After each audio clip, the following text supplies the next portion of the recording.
Lucky కథల లోకం. అనగనగా ఒక సింహాపురం అనే ఊరిలో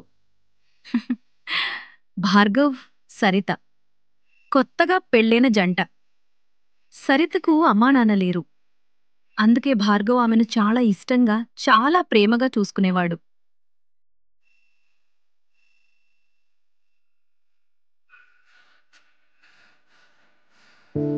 నీకోసం వేడిగా కాఫీ.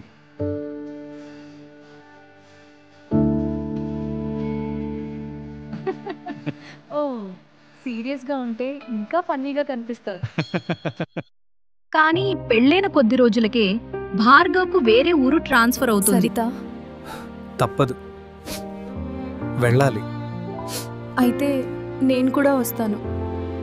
ఇక్కడుండు. నేను త్వరగానే తీసుకెళ్తాను.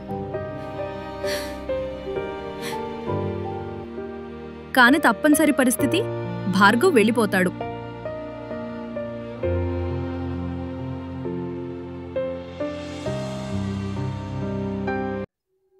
ఆ రాత్రి 12 కావస్తుంది. ఒక్కసారిగా తలుపులు బలంగా కొట్టినట్టు శబ్దం విడిపిస్తుంది. సరిత నిద్రలో నుండి లేచి ఇప్పుడు ఎవరు అని భయంగా చూస్తూ ఉంటుంది. తలుపు వెనక నుండి "నేను నీ భార్గవ్ని వచ్చాను, తలుపు తెరువు" అని ఒక మాట వినిపిస్తుంది. సరిత భయపడుతూ వెళ్లి తలుపు తెరిచూస్తే అక్కడ ఎవరుండరు. ఒక్కసారిగా వంటగదిలో ఏదో అలికిడి వస్తుంది. అది విని సరితకు ఇంకా భయం ఎక్కువ అవుతుంది. మెల్లగా భయంగా వంటగదిలోకి వెళ్లి చూస్తే అక్కడ భార్గవ్ ఉంటాడు. ఏంటి అలా చూస్తున్నావు? నేను నీ భార్గవ్. ఎప్పుడొచ్చారండి?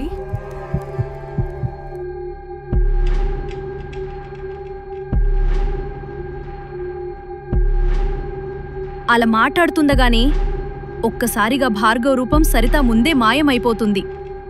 సరిత ఇంకా భయంతో తన గదికి పరుగునా వెళ్తుంది. తన వెనక ఒక భయంకరమైన నీడ వెంబడిస్తుంది.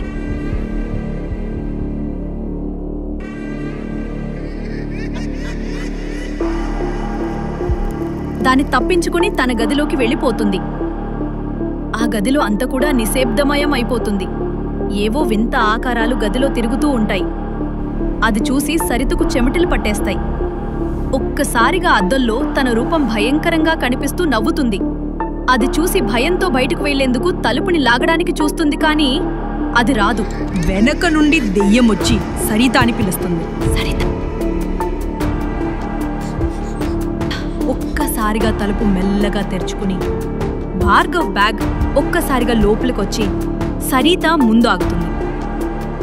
ఏం చేయాలో తెలియక సరిత ఒక మూలాన భయంగా కూర్చునిపోతుంది. అద్దంలో నుండి దెయ్యం బయటకొచ్చి కథ ఇప్పుడే మొదలైనది.